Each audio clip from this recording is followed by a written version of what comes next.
الحمد لله نحمده ونستعينه ونستغفره ونعوذ بالله من شرور أنفسنا ومن سيئات أعمالنا من يهده الله فلا مضل له ومن يضلله فلا هادي له وأشهد أن لا إله إلا الله وحده لا شريك له وأشهد أن محمدًا عبده ورسوله يا أيها الذين آمنوا اتقوا الله حق تقاته ولا تموتن إلا وأنتم مسلمون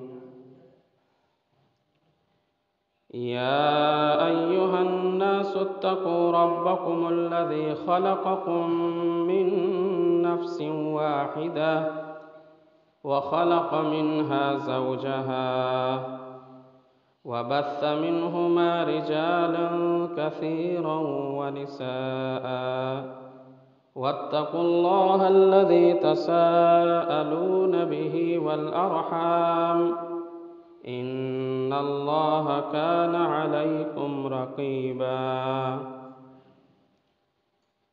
يا أيها الذين آمنوا اتقوا الله وقولوا قولا سديدا يصلح لكم أعمالكم ويغفر لكم ذنوبكم ومن يطع الله ورسوله فقد فاز فوزا عظيما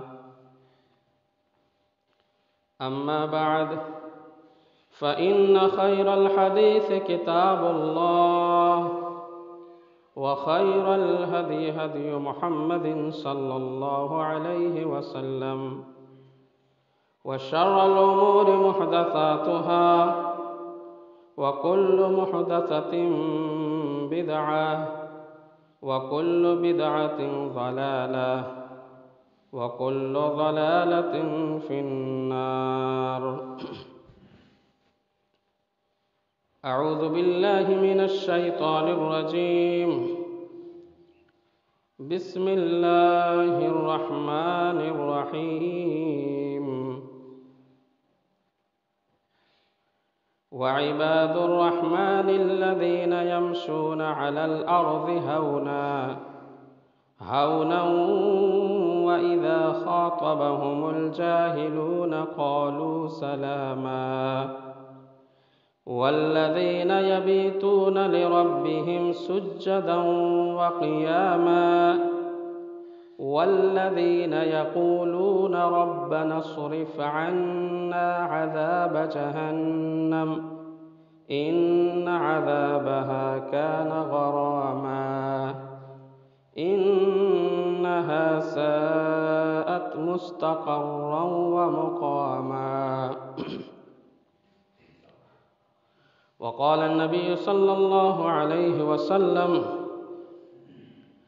إن الله أوحى إلي أن تواضعوا حتى لا يفخر أحد على أحد ولا يبغي أحد على أحد رواه مسلم رب اشرح لي صدري ويسر لي أمري واحلل عقدة من لساني يفقه قولي سبحانك لا علم لنا إلا ما علمتنا إنك أنت العليم الحكيم رب زدني علما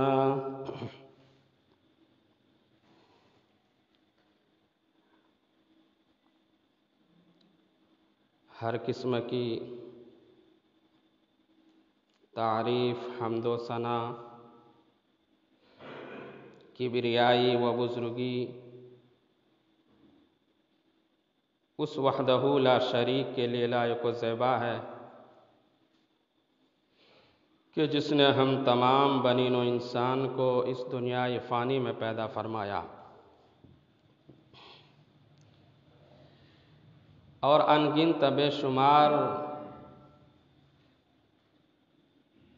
درود سلام کے پھول نچھاور ہوں بالعموم تمام انبیاء علیہ السلام پر، بالخصوص آخری نبی جناب محمد رسول اللہ صلی اللہ علیہ وسلم پر۔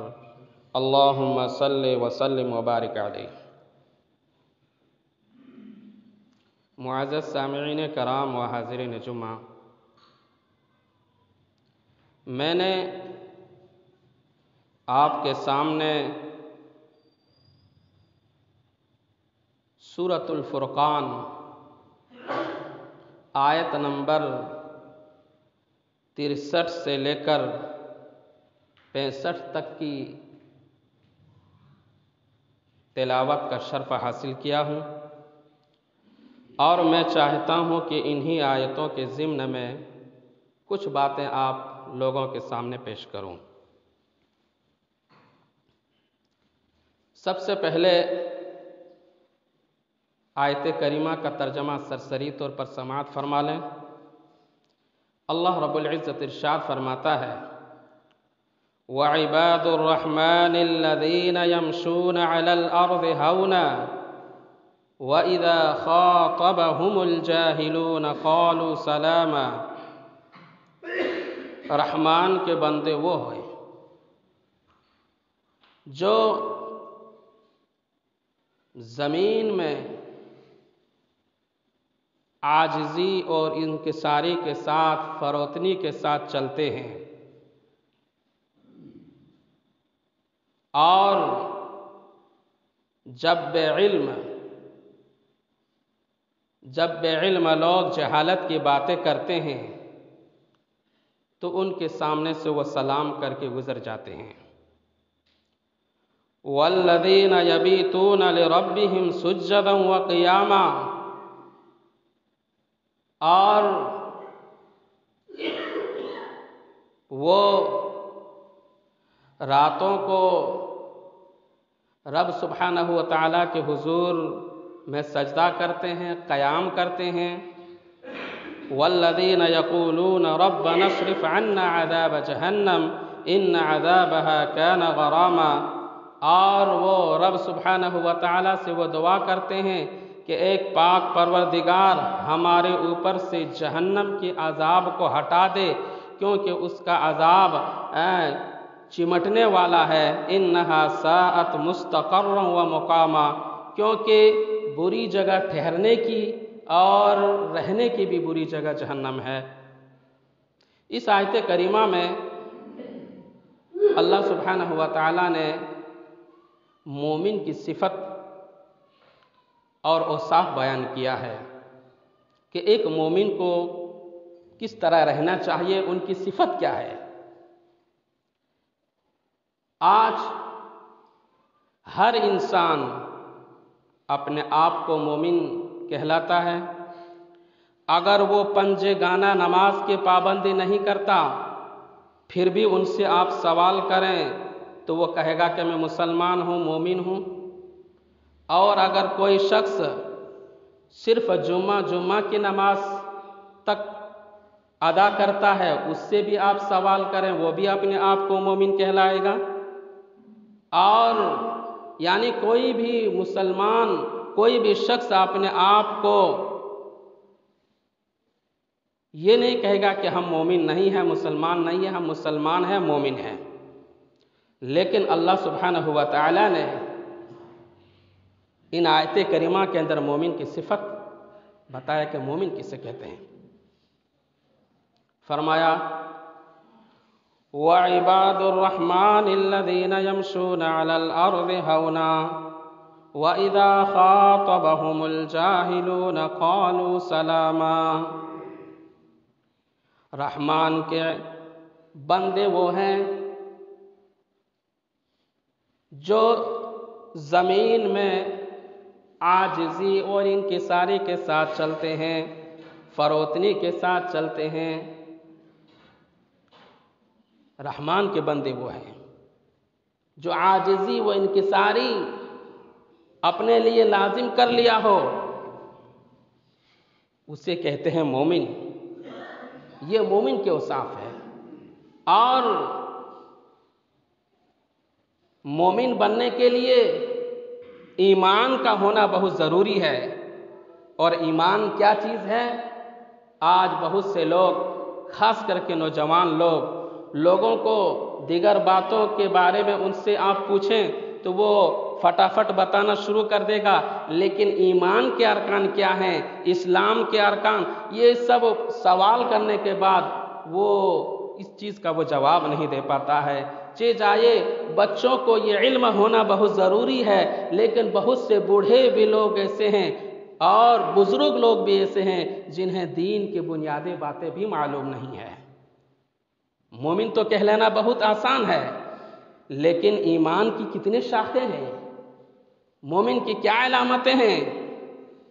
اللہ کے نبی جناب محمد رسول اللہ صلی اللہ علیہ وسلم نے ارشاد فرمایا، الایمان ان تؤمن باللہ وملائکتہ وکتبہ ورسلہ والیوم الآخر۔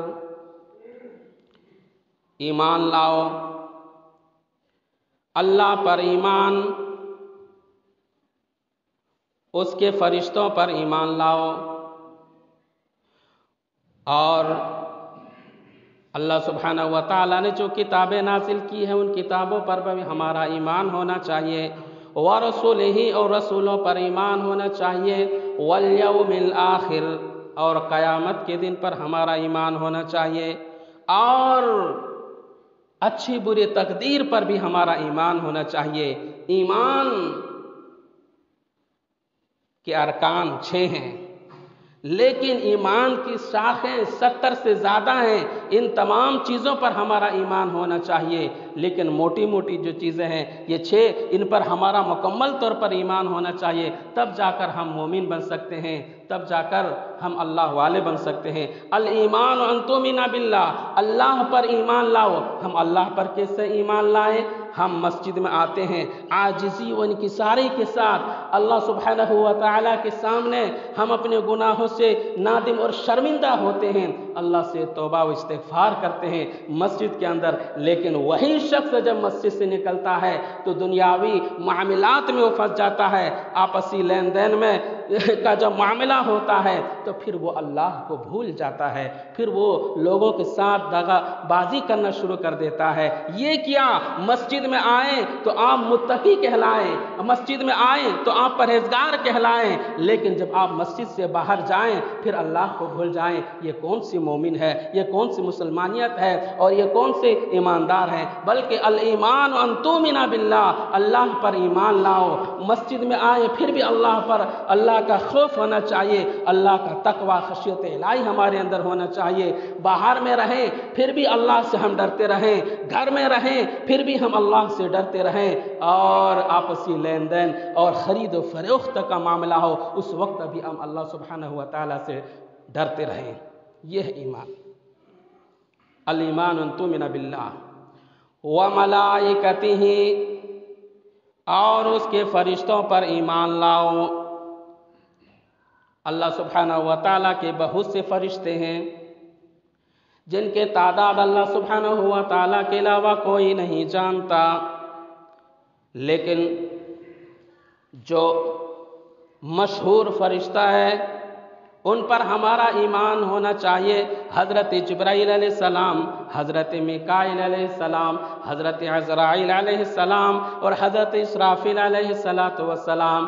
حضرت جبرائیل علیہ السلام یہ وہی فرشتے ہیں جو آسمان سے وحی لے کر نازل ہوتے تھے۔ حضرت میکائیل علیہ السلام جو بارش برسانے کا کام انجام دیتے ہیں۔ حضرت عزرائیل علیہ السلام اور یہ روح نکالنے کا کام انجام دیتے ہیں، اور حضرت اسرافیل علیہ السلام جو سور پھونکنے کے لیے متعین کیے گئے ہیں، حکم ملے گا سور میں پھونکیں گے اور دنیا کا نظام درہم برہم ہو جائے گا۔ اور اس کے علاوہ اور بھی فرشتے ہیں جن پر ہمارا ایمان ہونا چاہیے، جیسے کہ اللہ سبحانہ و تعالیٰ قرآن مجید کے اندر ارشاد فرماتا ہے کرامن کاتبین، کچھ فرشتے ہمارے ساتھ رہتے ہیں جو ہمارے نیکی اور بدی کو لکھتے رہتے ہیں، ان پر بھی ہمارا ہمارا ایمان ہونا چاہیے۔ اور کچھ فرشتے مرنے کے بعد جب ہم قبر میں دفن کیے جائیں گے، وہاں منکر نکیر جس سے فرشتے کہا جاتا ہے، وہ ہمارے لیے سوال و جواب سوال کرنے کے لیے معمور کیے جائیں گے۔ ان فرشتوں پر بھی ہمارا ایمان ہونا چاہیے۔ کچھ فرشتے ایسے ہیں جو جمعہ کے دن یہ رجسٹر لے کر آتے ہیں، جو سب سے پہلے جمعہ کی نماز پڑھنے کے لیے آتے ہیں، ان کے نام سر فہرست سب سے پہلے لکھتے ہیں۔ پہلے شخص آنے والا اس کو اونٹ قربانی کرنے کا ثواب، پھر جیسے جیسے آتے ہیں وہ فرشتے آ کر یہ لکھتے رہتے ہیں۔ تو ان فرشتوں پر بھی ہمارا ایمان ہونا چاہیے۔ الایمان ان تؤمن باللہ و ملائکتہ و کتبہ، اور عرش سبحانہ و اللہ سبحانہ و تعالیٰ نے جو کتابیں نازل کی ہیں، ان کتابوں پر بھی ہمارا ایمان ہونا چاہیے۔ توریت، زبور، انجیل، ہمارا ان تمام کتابوں پر ایمان ہے، لیکن موجودہ دور کے کتابوں پر ہم صرف یہی کہہ سکتے ہیں جو اس میں اللہ جو تیری طرف سے نازل ہوئی ہمارا ان پر ایمان ہے، اور جو تیری طرف سے نہیں ہم ان پر ایمان نہیں لائے۔ بلکہ رب کے قرآن مجید آ جانے کے بعد ساری شریعتیں منسوخ ہو گئیں۔ اگر عمل ہوگا تو صرف رب کے قرآن جناب محمد رسول اللہ صلی اللہ علیہ وسلم کی شریعت کے مطابق عمل ہوگا۔ لیکن ایمان تو ہے کہ توریت بھی آسمانی کتاب تھی، زبور بھی آسمانی کتاب، انجیل بھی آسمانی کتاب، ان پر ایمان ہے، لیکن موجودہ دور کے توریت پر ہم ایمان نہیں لاتے، موجودہ دور کے زبور انجیل پر ہمارا ایمان نہیں ہے۔ اور یہ بھی ہم یہ کہہ سکتے ہیں کہ قرآن آ جانے کے بعد ساری شریعتیں منسوخ ہو گئی۔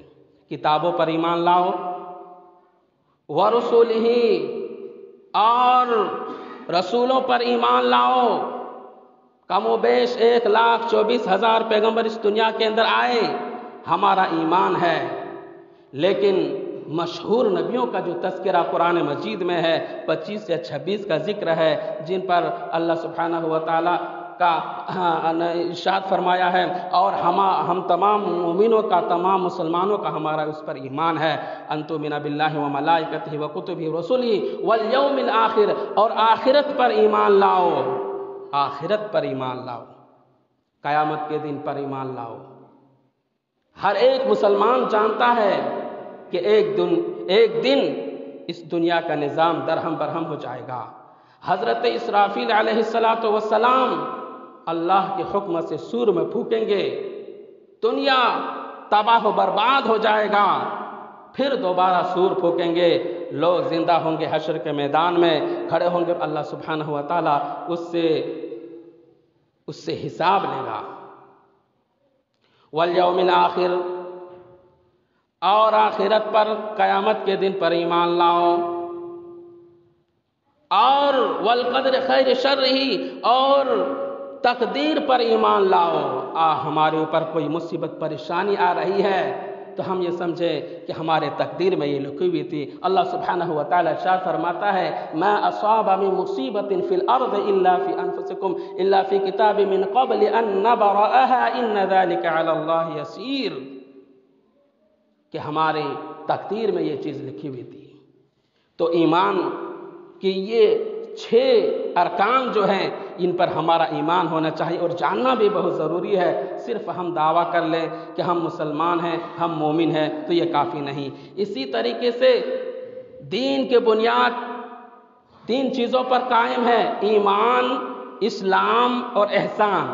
تو ایمان کے بارے میں تو میں نے بتا دیا، اس کے ساتھ اسلام ہے۔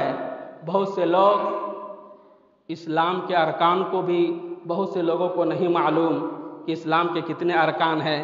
بنی الاسلام علی 5، شہادت ان لا الہ الا اللہ وان محمد رسول اللہ واقام الصلاة وآت الزکاة وتؤتی الزکاة وصوم رمضان وتحج البیت من استطاع الیہ سبیلا، کہ ہم یہ گواہی دیں کہ اللہ سبحانہ و تعالیٰ کے علاوہ کوئی معبود نہیں، اور محمد صلی اللہ علیہ وسلم اللہ کے سچے اور پکے رسول ہیں۔ نماز قائم کریں اور زکوٰۃ ادا کریں، رمضان مبارک مہینے کے روزے رکھیں، اور استطاعت طاقت ہو تو ہم خانہ کعبہ کا حج کریں۔ اسی طرح یہ اسلام کے 5 ارکان ہے، اس پر بھی ہمارا ایمان مکمل طور پر ہونا چاہیے۔ اگر ایک ارکان کا بھی ہم انکار کرتے ہیں تو ہم مکمل طور پر مومن نہیں، ہم مکمل طور پر ہم دائرہ اسلام کے اندر سے ہم خارج ہو جاتے ہیں۔ ایسے ہی دین کے بنیاد 3 میں سے جو تیسرا ہے وہ ہے احسان۔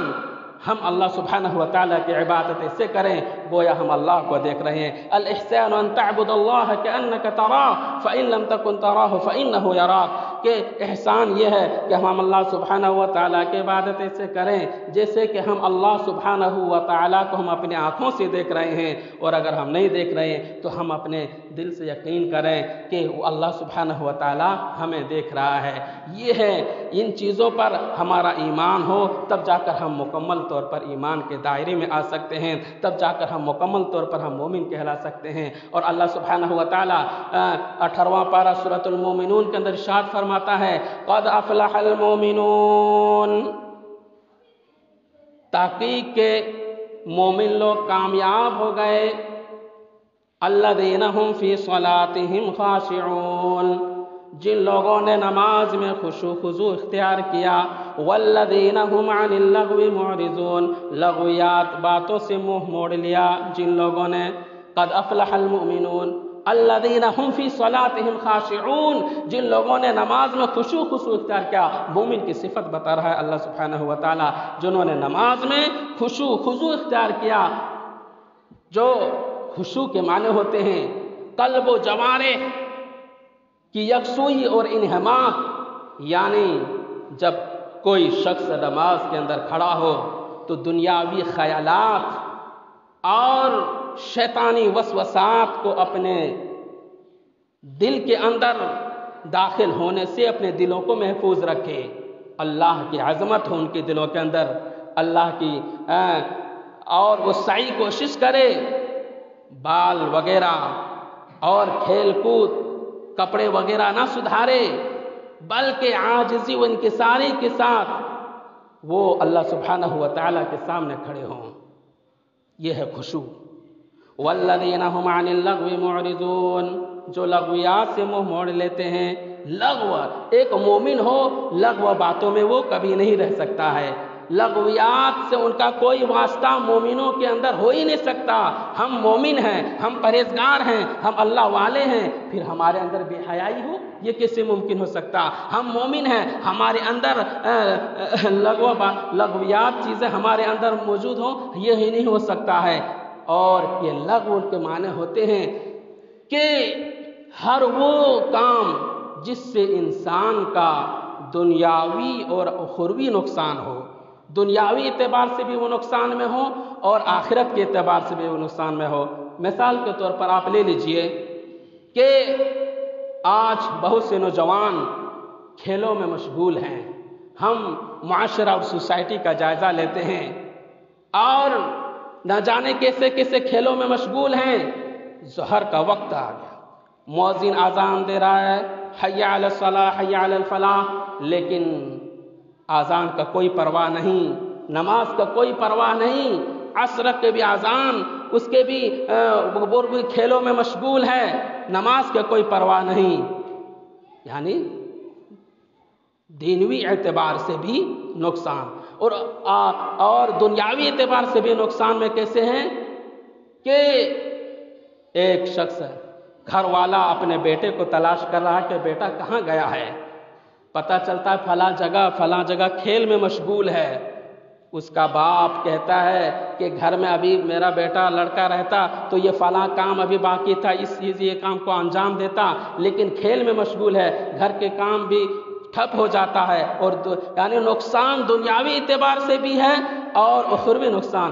لیکن جو مومن ہوتا ہے، متقی پرہیزگار ہوتا ہے، وہ لغو باتوں سے وہ منہ موڑ لیتا ہے، ان چیزوں میں نہیں رہتا ہے، بلکہ وہ اللہ سبحانہ و تعالیٰ نے جو رب کے قرآن جناب محمد رسول اللہ صلی اللہ علیہ وسلم کی شریعت کے مطابق وہ عمل پیرا ہوتا ہے، اس لیے فرمایا قد افلح المومنون، یقیناً مومن لوگ فلاح پا گئے۔ اور وہ آیت کریمہ وعباد الرحمن الذين يمشون على الأرض هونا وإذا خاطبهم الجاهلون قالوا سلاما۔ رحمان کے عبادت گزار بندے وہ ہیں، رحمان کے بندے وہ ہوتے ہیں جو زمین میں عاجزی اور انکساری کے ساتھ چلتے ہیں، اور جب بے علم لوگ جہالت کی باتیں کرنے لگتے ہیں تو وہ سلام کر کے آگے گزر جاتے ہیں۔ سب سے پہلے عاجزی و انکساری کے بارے میں دیکھ لیجئے۔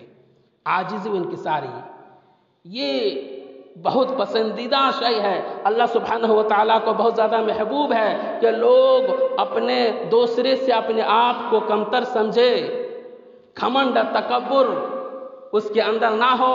اور اللہ کے نبی جناب محمد رسول اللہ صلی اللہ علیہ وسلم نے ارشاد فرمایا، اور جو وہ حدیث جو میں نے خطبہ مسنہ کے بعد میں نے آپ کے سامنے پڑھی ہے، مسلم شریف کے اندر اللہ کے نبی صلی اللہ علیہ وسلم نے ارشاد فرمایا، ان اللہ اوحى الی ان تواضعوا حتى يفخر احد على احد ولا يبغي احد على احد۔ اللہ سبحانہ و تعالیٰ نے میرے اوپر وحی کی کہ اللہ سبحانہ و تعالیٰ نے ہمارے پر وحی کی کہ ہم ایک دوسرے سے فخر نہ کریں، ایک دوسرے سے گھمنڈ تکبر کے ساتھ پیش نہ آئیں، بلکہ اس کے ساتھ رحم و کرم کے ساتھ پیش آئیں، جیسا کہ اللہ سبحانہ و تعالیٰ دوسری جگہ ارشاد فرماتا ہے، فَبِمَا رَحْمَةٍ مِّنَ اللَّهِ لِنْتَ لَهُمْ وَلَوْ كُنْتَ فَظًّا غَلِيظَ الْقَلْبِ لَانفَضُّوا مِنْ حَوْلِكَ فَاعْفُ عَنْهُمْ وَاصْفَحْهُمْ، کہ اللہ کے نبی صلی اللہ علیہ وسلم کے متعلق اللہ سبحانہ و تعالیٰ کہتا ہے، اے نبی اکرم، اے میرے محبوب صلی اللہ علیہ وسلم، آپ بڑے رحم دل ہیں، اس لیے لوگ آپ کے سامنے آ رہے ہیں۔ یکے بعد کبھی ملک شام سے فوجیں آ رہی ہیں اور اسلام کے نام پر آپ کے ہاتھ میں بیعت کر رہے ہیں، اور دیگر ممالک سے لوگ آ رہے ہیں اور آپ کے ہاتھ میں اسلام کے نام پر بیعت کر رہے ہیں، اس لیے کہ آپ رحم دل ہیں۔ اور اگر آپ سخت دل ہوتے ہیں، لَنْفَضُّوا مِنْ حَوْلِكَ فَاعْفُ عَنْهُمْ، لَنْفَضُّوا مِنْ حَوْلِكَ، تو لوگ آپ کے سامنے سے وہ ہٹ جاتے اور ادھر ادھر منتشر ہو جاتے، اس لیے کہ آپ کے اندر گھمنڈ تکبر کی کوئی چیز ہے ہی نہیں ہے، آپ کے اندر رحم و کرم کا مادہ رکھا ہوا ہے، اس لیے لوگ آپ سے لوگ آپ کے مان رہے ہیں۔ فرمایا، اور یہ مذموم صفتیں گھمنڈ تکبر سب سے پہلے شیطان کے اندر پایا گیا، جس کی وجہ سے شیطان ہمیشہ کے لیے ذلیل و خوار ہوا۔ اور اللہ سبحانہ و تعالیٰ ارشاد فرماتا ہے، ان اللہ لا يحب من كان مختالا فخورا۔ دوسری جگہ ارشاد فرمایا، الیس فی جہنم مثوی للمتکبرین، کیا متکبر گھمنڈ غرور کرنے والوں کا ٹھکانہ جہنم نہیں ہے؟ ضرور بضرور ہے۔ اس لیے اللہ سبحانہ و تعالیٰ دوسری جگہ ارشاد فرماتا ہے، ولا تمش فی الارض مرحا ان اللہ لا ولا تمش فی الارض مرحا انک لن تخرق الارض ولن تبلغ الجبال طولا۔ تم زمین میں اکڑ کر نہ چلو، نہ ہی تم زمین کو پھاڑ سکتے ہو، نہ ہی پہاڑوں کی بلندی کو چھو سکتے ہو۔ اور سورہ لقمان میں اللہ سبحانہ و تعالیٰ ارشاد فرماتا ہے، ولا تصعر خدك للناس ولا تمش في الارض مرحا ان الله لا يحب من كان مختالا فخورا واقصد في مشيك واغضض من صوتك ان انكر الاصوات لصوت الحمير، کہ تم لوگوں کے سامنے گال پھلاؤ مت، تم لوگوں سے بے رخی اختیار نہ کرو، اور نہ ہی تم زمین میں اکڑ کر چلو، کیونکہ زمین میں اکڑ کر چلنا اترانے والے کو، شیخ خوری کو اللہ سبحانہ و تعالیٰ پسند نہیں فرماتا ہے۔ اور جب بات کرو تو اونچی آواز میں بات نہ کرو، کیونکہ اونچی آواز سب سے جو ہے وہ گدھوں کی آواز ہوتی ہے، اور گدھے کی آواز سب سے بری آواز ہوتی ہے، اس لیے آپ میانہ روی اختیار کرو۔ یہ مومن کی صفت نہیں، یہ مومن کی پہچان نہیں کہ آپ ایسے زمین میں اکڑ کر چلیں، آپ گھمنڈ تکبر کریں، بلکہ مومن کی پہچان یہ ہے کہ وہ عباد الرحمن الذین یمشون علی الارض ہونا، زمین میں وہ فروتنی کے ساتھ چلتے ہیں، زمین میں وہ فروتنی کے ساتھ چلتے ہیں۔ اس کے علاوہ مومن کی اور سے بہت سی صفتیں ہیں، وقت اجازت نہیں دے رہا ہے، ہم اللہ تعالیٰ سے دعا کرتے ہیں کہ بار الہ ہم تمام مسلمانوں کو صحیح اور پکے معنوں میں مسلمان بنائے، بار الہ ہم تمام مسلمانوں کو صحیح و پکے معنوں میں مسلمان بنائے، مومن بنائے، متقی بنائے، پرہیزگار بنائے۔ بار الہ جب تک ہم اس دنیا میں رہیں ایمان و اسلام کی حالت میں زندہ رہیں اور ہمارا خاتمہ ہو ایمان بالخیر پر ہمارا خاتمہ ہو۔ آمین وآخر دعوانا الحمدللہ رب العالمین۔ بارک اللہ لنا ولکم فی القرآن العظیم ورفعنی بالآیات والذکر الحکیم، انہ تعالی جواد کریم ملک بر رؤوف الرحیم۔